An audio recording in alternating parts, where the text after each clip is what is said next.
define and uniformize this concept, at least to keep building up the conversation. And I think, from my point of view, we somehow have an extraordinary variety of community of dancers here from different backgrounds and different traditions and different innovations in the Bay Area, which makes us the best place to have this kind of conversation.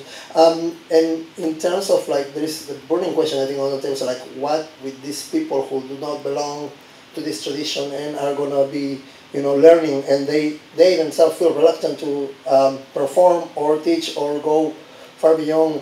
I think it's eventually, it's just in dance and in music and in the arts, it's going slower, but it eventually will happen. What happened with martial arts in the first place?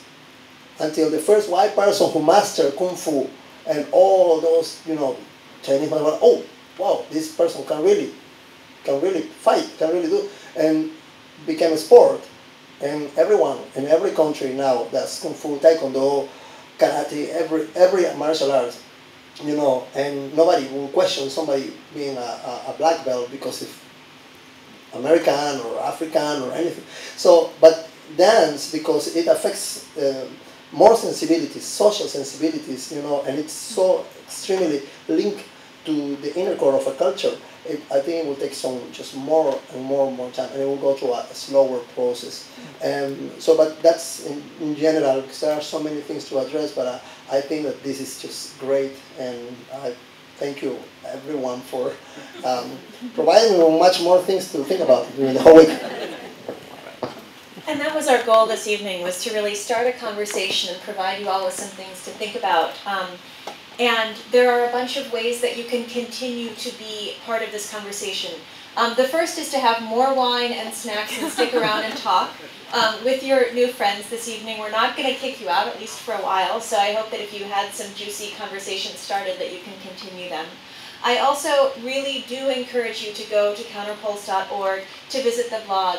The artists who are part of the Performing Diaspora program have really been grappling with these issues for months now. They've been writing about them, and their writing is really quite brilliant and available for you to read. And your writing is going to be on there next week when you go to the blog and write your thoughts and opinions about tonight's event. So I really encourage you to do this.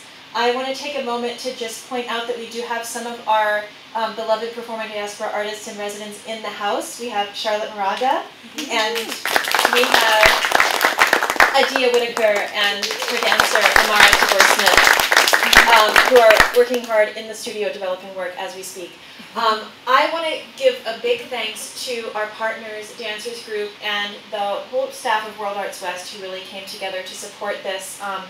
And I also want to thank the fantastic note takers who will be blogging on the Counterpulse website. Thank you all so much for your fast fingers. And I want to thank, most of all, the facilitators who have been on this journey with us for now about a month of talking about the ideas, what were we going to talk about tonight, how are we going to frame it, and I think that these people really put a lot of thought into how they were going to hold the space for this conversation this evening. So I want to have a big round of applause for them.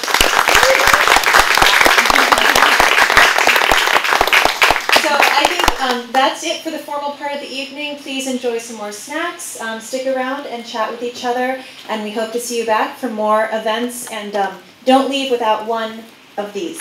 Thanks a lot.